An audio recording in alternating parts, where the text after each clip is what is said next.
Assalamualaikum warahmatullahi wabarakatuh. Alhamdulillahirabbil alamin. Allahumma shalli ala sayidina Muhammadin.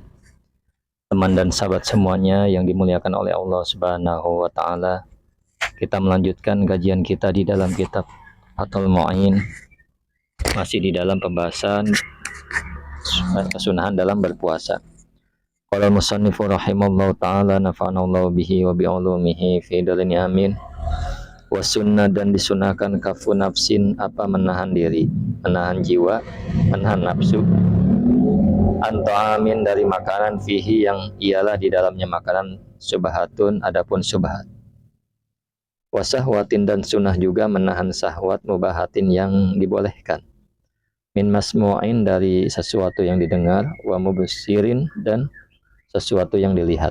Nah, jadi ketika seorang berpuasa, sunnah menahan diri, sunnah menahan nafsu dari makanan yang di dalamnya subhat.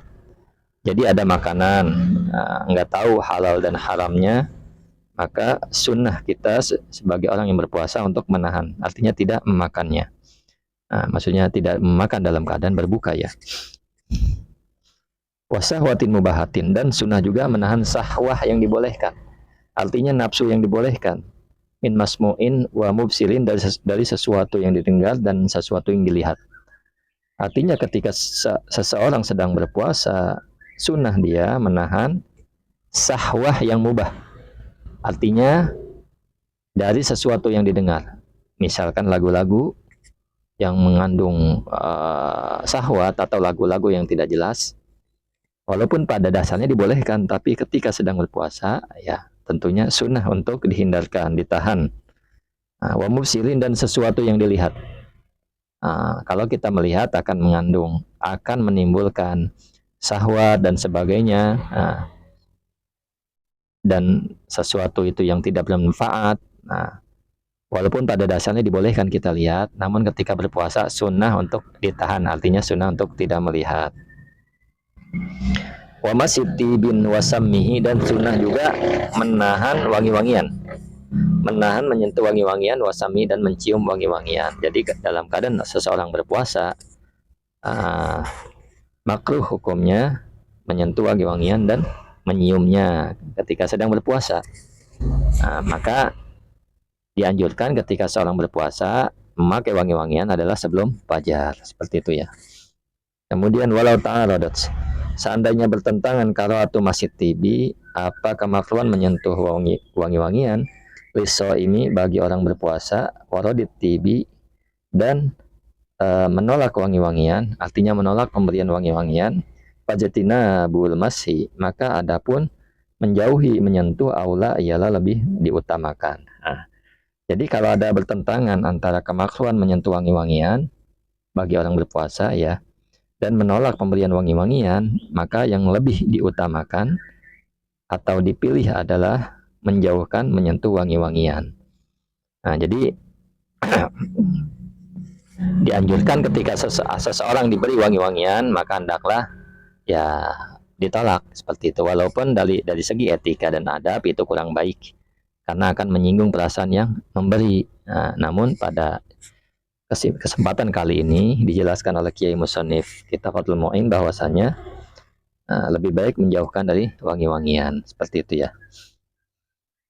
Kenapa? Li'anna karahatahu, karena sungguhnya kemakruhan wangi-wangian tuadi menyebabkan apa kemakruhan ila nuqsanil ibadah, kepada berkurangnya ibadah.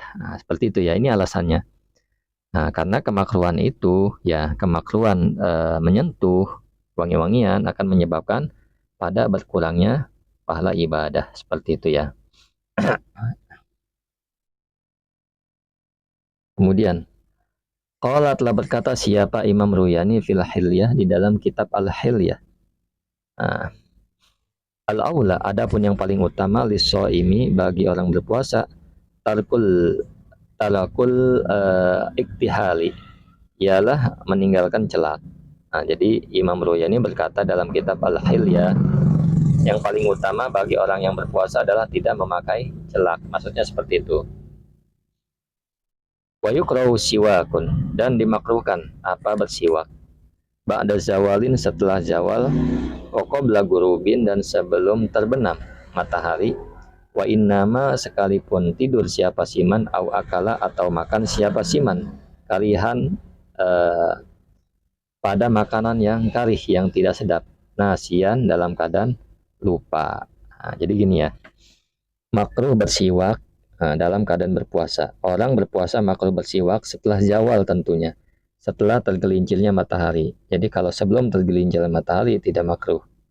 Nah, makruh bersiwak setelah tergelincirnya matahari, sebelum terbenamnya matahari di antara waktu itu. Sekalipun orang ini tidur, kan bangun tidur ya disunahkan bersiwak.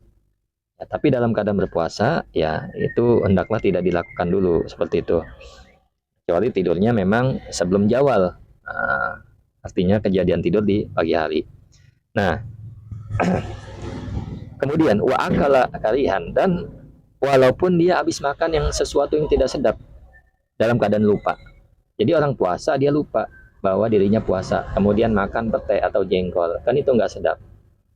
Nah, kemudian dia ingat bahwa ia sedang berpuasa, maka dalam keadaan demikian ya makruh.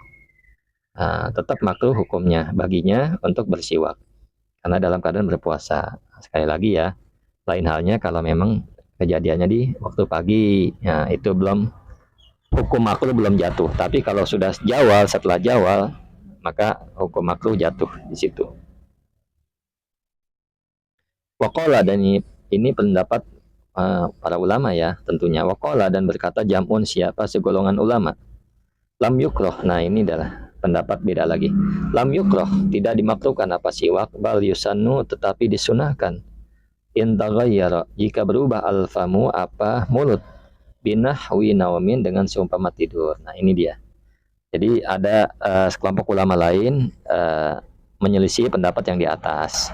Kalau di atas kan tetap makruh walaupun dia habis bangun tidur atau habis makan yang tidak enak.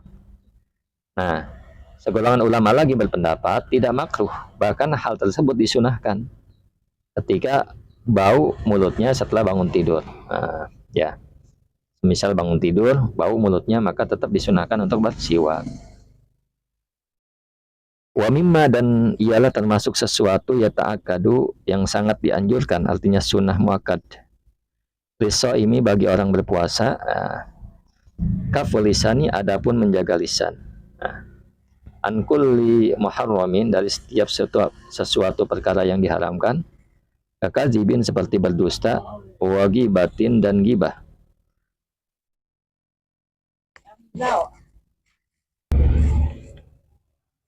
Kemudian saya ulang, wa mimma ialah, dan ialah termasuk perkara ya ta'akadu yang sunnah muakkad. Liso ini bagi orang berpuasa, kafulisani adapun menjaga lisan, an kulli muharramin dari perkara yang diharamkan, kakadzibin seperti berdusta, wagibatin dan gibah, wa musyatamah dan saling mencela, musyatamah dan mencaci, li'annahu karena sungguhnya setiap perkara itu muhbitun ialah membatalkan atau menghapus, lil ajri bagi pahala, artinya pahala puasa, kama sebagaimana penjelasan sorohu yang menjelaskan siapa mereka para ulama bihi dengan ma. Nah, jadi ini sunnah muakkad hukumnya bagi orang berpuasa untuk menjaga lisan. Nah, menjaga lisan dari sesuatu yang diharamkan seperti berdusta, gibah, mencaci, mencela. Nah, karena hal-hal yang disebutkan itu adalah membatalkan pahala puasa, sebagaimana dijelaskan oleh kebanyakan ulama.